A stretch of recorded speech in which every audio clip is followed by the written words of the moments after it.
Hi hello ನಮಸ್ಕಾರ ಗುರು, ನಾನು ನಿಮ್ಮ ಮಿಸ್ಟರ್ JH ಮಾತಾಡ್ತಾ ಇದ್ದೀನಿ. Welcome back to my YouTube channel. So ನಾವು ಇವತ್ತೊಂದು ದಿವಸ ದಾಂಡೇಲಿ ಕ್ರಿಕೆಟ್ ಟ್ರಿಪ್ ಪ್ಲ್ಯಾನ್ ಮಾಡ್ತಾ ಇದ್ದೀವಿ. ಸೊ ನಾನೊಬ್ಬನೇ ಅಲ್ಲ, ನನ್ನ ಜೊತೆಗಿದ್ದಾರೆ ನಮ್ಮ 2019 ಬ್ಯಾಚ್ನ 10th ಬಾಯ್ಸ್ ಗರ್ಲ್ಸ್ ಆ್ಯಂಡ್ ಎಲ್ಲರನ್ನೂ ಕರ್ಕೊಂಬರೋಕ್ಕೆ ಟ್ರೈ ಮಾಡಿದೋ. ಸ್ವಲ್ಪ ಜನ ಮದುವೆ ಆಗಿರೋದ್ರಿಂದ ಅವ್ರು ಬರೋಕ್ಕಾಗಲಿಲ್ಲ. ಸೊ ಎಷ್ಟು ಜನ ಆಗುತ್ತೋ ಅಷ್ಟು ಜನನ ನಾವು ಸೇರಿಸಿ ಜಸ್ಟ್ 11 ಮೆಂಬರ್ಸ್ ಅಷ್ಟೇ ಹೋಗ್ತಾ ಇರೋದು ಈ ಒಂದು ಟ್ರಿಪ್ಗೆ. ಸೊ ಈ ಒಂದು ಟ್ರಿಪ್ನ ಮೆಮೊರಬಲ್ ಆಗೋ ಕಾರಣಕ್ಕೋಸ್ಕರ ಜಸ್ಟ್ ಕ್ಲಿಪ್ಪಿಂಗಲ್ಲಿ ಈ ಒಂದು ವೀಡಿಯೋ ಮಾಡ್ತಾಯಿದ್ದೀನಿ. ಬಿಕಾಸ್ ಕಂಪ್ಲೀಟಾಗಿ ನಾನು ಲೈಕ್ ವಾಯ್ಸ್ ಓವರ್ ಕೊಟ್ಟು ವೀಡಿಯೋ ಮಾಡೋಕ್ಕಾಗಲಿಲ್ಲ, ಬಿಕಾಸ್ ನಾನು ಒಂದು ಎಂಜಾಯ್ಮೆಂಟ್ ಮಾಡ್ತಿದ್ದೆ ಆ ಒಂದು ಟೈಮಲ್ಲಿ. ಸೊ ವೀಡಿಯೋ ಕ್ಲಿಪ್ಪಿಂಗ್ ನನ್ನ ಹತ್ರ ಇದೆ, ಅದನ್ನು ವಾಯ್ಸ್ ಓವರ್ ಕೊಟ್ಟು ಹಾಕ್ತಾಯಿದ್ದೀನಿ. ಸೊ ಜಸ್ಟ್ ಎಂಜಾಯ್ ಮಾಡ್ಕೊಂಬರೋಣ ಬನ್ನಿ.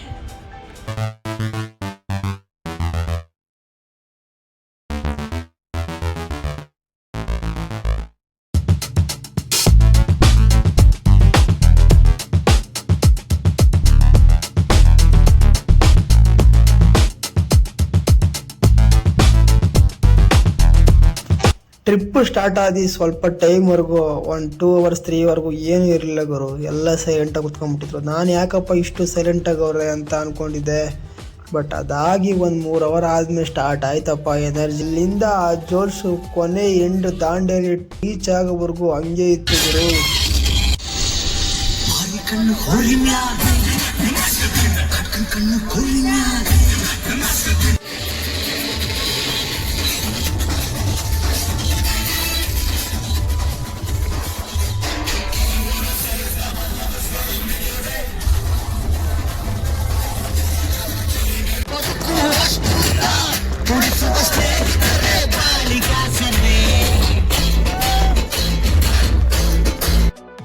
ನಮ್ಮ ಜೋಶ್ ಒಂದು ಕಡೆ ಆದರೆ ನಮ್ಮ ಪಕ್ಕದಲ್ಲೇ ಮತ್ತೊಂದು ಸೇಮ್ ಅದೇ ದಾಂಡೇಲಿ ಪ್ಲೇಸ್ಗೆ ಇನ್ನೊಂದು TT ಬರ್ತಿತ್ತು. ಅದು ನಮ್ಮ ಒಂದು ಡ್ರೈವರ್ ಬ್ರದರ್ಗೆ ಗೊತ್ತಿರೋರೆ ಆ TT ಓದೋರು ಕೂಡ. ಸೊ ಅವರು ಸಿಕ್ಕಿದಂತೂ ಎನರ್ಜಿ ಡಬಲ್ ಆಗೋಯ್ತು ಅಂದ್ಕೊಳ್ಳಿ. ಅವರು ಸುಮ್ಮನೆ ಕೂತಿದ್ದವ್ರನ್ನೂ ಕೂಡ ನಾವು ಡ್ಯಾನ್ಸ್ ಆಡ್ತಾ ಅವ್ರನ್ನೂ ಕುಣಿಸ್ಬಿಟ್ಟೋಗುರು.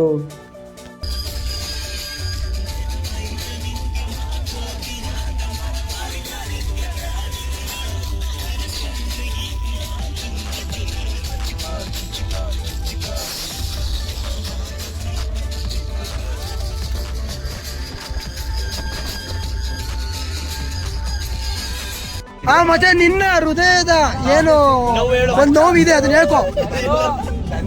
ಬಿಡು, ನನ್ 1000 ನೋವೇ. ಒಂದ್ ನೋವು ಹೇಳು ನೀನು. ಹುಡುಗಿಯರ ವಿಷಯ 0%.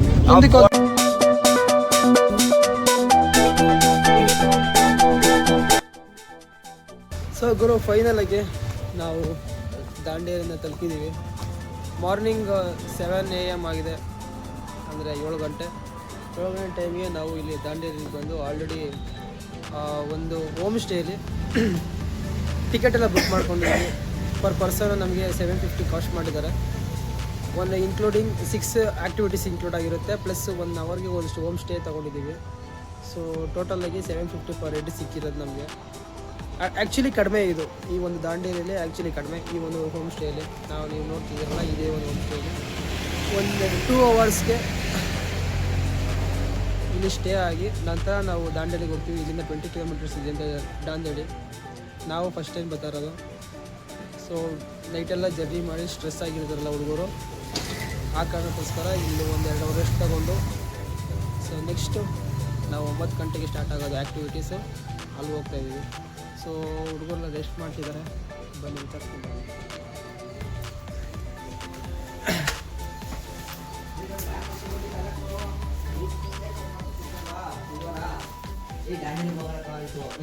ಲೇಟ್ ಆಗೋ ಮಚಾಲ, ಲೇಟ್ ಹಾಕೋ ಎಲ್ಲ ಲೈಟ್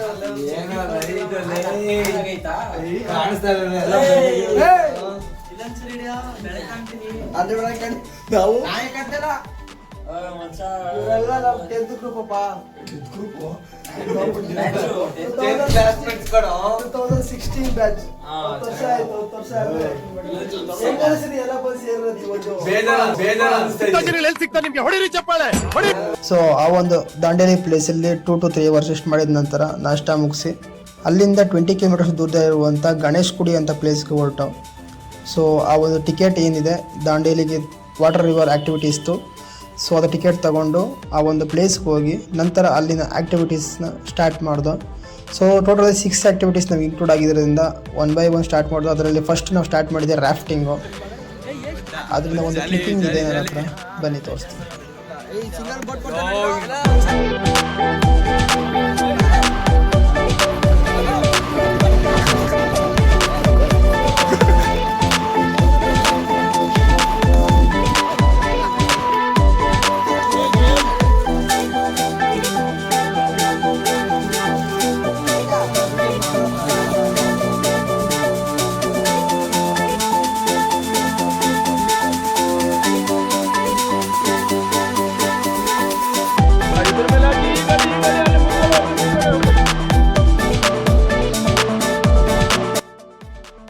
ಸೊ ದಾಂಡೇಲಿ ರಾಫ್ಟಿಂಗ್ ಮುಗಿಸಿ ನಂತರ ಇನ್ನೆರಡು ಆ್ಯಕ್ಟಿವಿಟೀಸ್ ಇದ್ದು, ಜಿಪ್ ಲೈನು ಆ್ಯಂಡ್ ಕಯಾಕಿಂಗ್ ಅಂತ.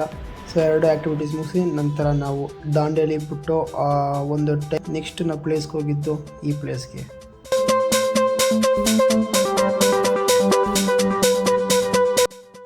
ಅದೇ ಭೈರವೇಶ್ವರ ಮತ್ತು ಮೋಹಿನಿ ಅಂತಹ 2 ಶಿಖರಗಳಿಂದ ಕೂಡಿದ ಕಪ್ಪು ಬಂಡೆಯ ಪ್ಲೇಸ್ ಯಾಣ.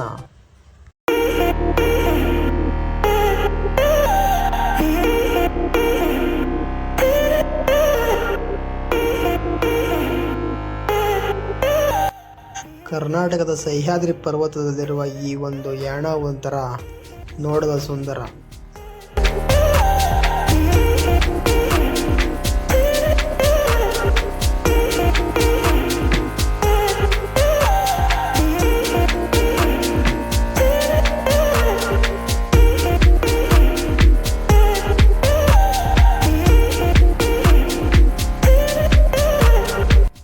ಇಲ್ಲಿರುವಂಥ ಮೋಹಿನಿ ಶಿಖರ ಅಂತ ಹೆಸರು ಬರಲಿಕ್ಕೆ ಕಾರಣನೇ ಒಂದಿದೆ. ಅದೇನು ಅಂದರೆ ಭಸ್ಮಾಸುರನನ್ನು ವಿಷ್ಣು ಮೋಹಿನಿ ರೂಪದಲ್ಲಿ ಬಂದು ಕೊಂದಂತಹ ಸ್ಥಳ ಈ ಒಂದು ಯಾಣ ಆಗಿರುತ್ತೆ.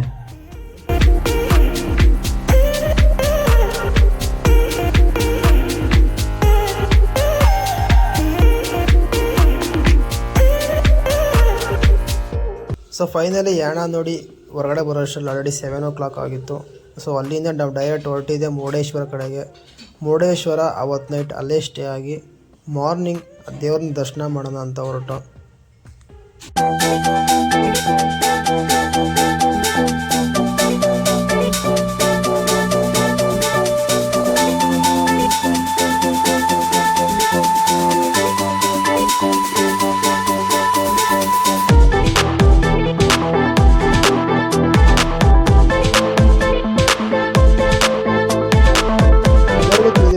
ಮುರುಡೇಶ್ವರಕ್ಕೆ ಎಂಟ್ರಿ ಕೊಡ್ತಿದ್ದಾಗೆ ನಮ್ಗೆ ಸಿಗುವಂಥದ್ದು ಈ ಒಂದು 20 ಅಂತಸ್ತಿರುವಂಥ 259 ಅಡಿ ಇರುವಂಥ ಒಂದು ಗೋಪುರ ಮತ್ತು ವಿಶ್ವದ ಅತಿ ದೊಡ್ಡ ಅಂದರೆ 2ನೇ ಎತ್ತರವಾದಂಥ ಶಿವನ ಒಂದು ಮೂರ್ತಿಯನ್ನು ಇದೆ, ಅದು ಸಿಗುತ್ತೆ.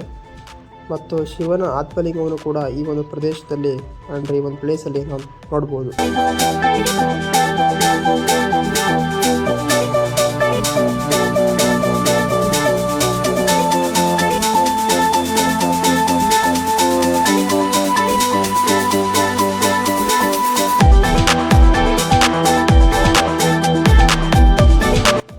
ಶಿವನ ವಿಗ್ರಹದ ಕೆಳಗಡೆ ಒಂದು ಗುಹೆ ಥರ ಮಾಡಿ ಟಿಕೆಟ್ ಕೌಂಟರ್ ಇಕ್ಕಿದ್ದಾರೆ. ಸೊ ಅಲ್ಲಿ ಒಂದು 10 rupees ಅಷ್ಟೇ ಆಗೋದು. ಸೊ ಯಾರಾದರೂ ಹೋದರೆ ಅಲ್ಲಿ ಕಂಪಲ್ಸರಿ ಭೇಟಿ ನೀಡಿ. ಯಾಕೆ ಅಂತಂದರೆ ಅಲ್ಲಿನ ಒಂದು ಇತಿಹಾಸವನ್ನು ಈ ಥರ ಏನು ಮಾಡಿದ್ದಾರೆ ಪ್ರತಿಮೆ ಥರ ಮಾಡಿ ಒಂದು ಕತೆ ಹೇಳಿದ್ದಾರೆ. ಸೊ ತುಂಬ ಚೆನ್ನಾಗಿದೆ ಆ ಒಂದು ಆರ್ಕಿಟೆಕ್ಚರ್ ಅಂತಲೇ ಹೇಳ್ಬೋದು.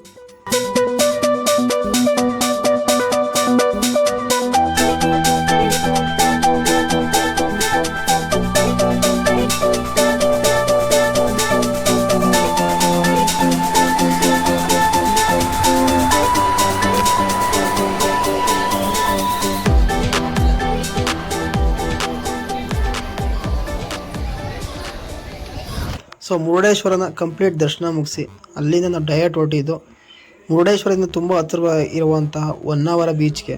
ಸೊ ಹೊನ್ನಾವರ ಬೀಚ್ ಜೊತೆಗೆ ಹೊನ್ನಾವರ ಬೋಟಿಂಗ್ 2 ಮಾಡೋಣ ಅಂತ ಹೊನ್ನಾವರ ಬೀಚ್ಗೆ ಬಂದಿದ್ದೀವಿ.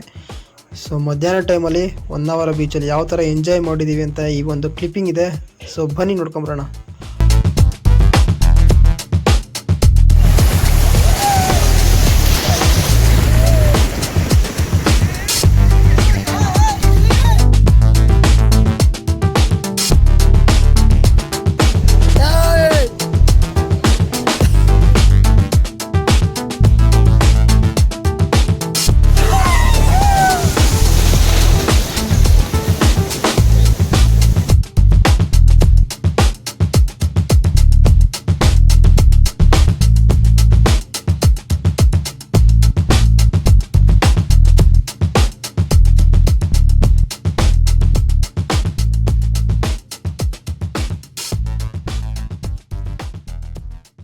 ಬೀಚಲ್ಲಂತೂ ಎಕ್ಸ್ಪೀರಿಯೆನ್ಸ್ ಕ್ರೇಜಿಯಾಗಿತ್ತು. ಅಂಥ ಒಂದು ಎಕ್ಸ್ಪೀರಿಯೆನ್ಸ್ ಮಾಡಬೇಕು ಅಂತಂದರೆ ಇಂಥ ಒಂದು ಬೀಚಿಗೆ ಬರಲೇಬೇಕು. ಸೊ ಈ ಒಂದು ಬೀಚ್ ಎಕ್ಸ್ಪೀರಿಯೆನ್ಸ್ ಮುಗಿಸಿ ನಂತರ ಹೊರಟಿದ್ದು 1 hour boating side.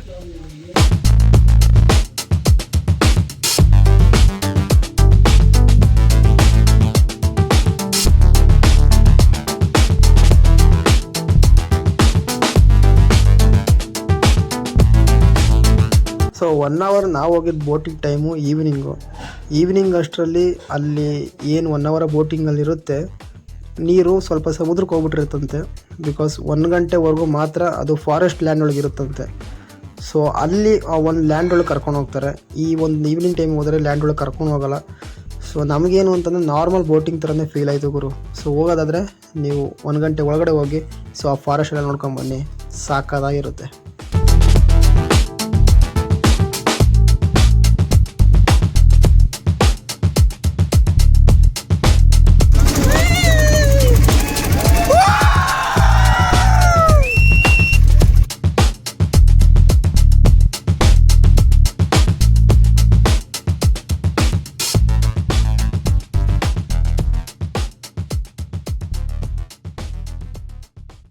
So finally beach ಮತ್ತು ಬೋಟಿಂಗ್ ಎಲ್ಲ ಮುಗಿಸ್ಕೊಂಡು ನಮ್ಮ ಟ್ರಿಪ್ಪಿನ ಫೈನಲ್ ಪ್ಲೇಸ್ಗೆ ಇಡಗುಂಜಿಗೆ ಬಂದಿದ್ದೀವಿ ನಮ್ಮ ಬಾಸ್ ದರ್ಶನ ಮಾಡಲಿಕ್ಕೆ.